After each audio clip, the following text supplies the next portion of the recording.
Now going to question number 1. Here we have a vocab or word choice question. And for these, you want to invent your own word to fill the space before looking at the answer choices. By the way, for help expanding your vocab for the SAT, you can go to our website and click on vocab. So here, let's read so we can invent our own word. This text is from a 1913 story. There's Johnson, a Mohawk writer, who has this other name.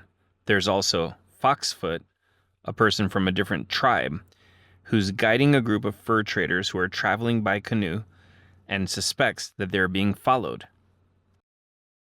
At supper time, Foxfoot would allow no fire to be built, no landing to be made, no trace of their passing to be left. They ate canned meat and marmalade, drank again of the stream, and pushed on, until just at dusk they reached the edge of a long, still lake with shores of granite and dense fir forest. So there's this kind of exciting story of these people who think they're being followed and the measures they took to keep from being pursued by someone else. But getting back to the word, they left no trace of their passing, no trace that they were there.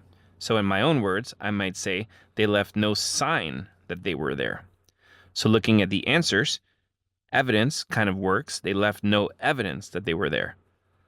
Blemish is kind of if something gets messed up. If someone has a blemish on their face, it's a mark that they wish weren't there, most likely. So we can get rid of that. Amount doesn't really fit the situation. We're talking about a sign of their passing or evidence that they were there. So an amount doesn't really fit that.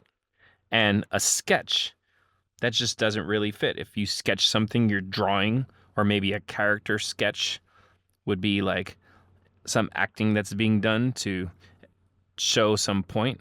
But that has nothing to do with what we're talking about, which is that they did not want to leave evidence that they were there. So the answer here is A.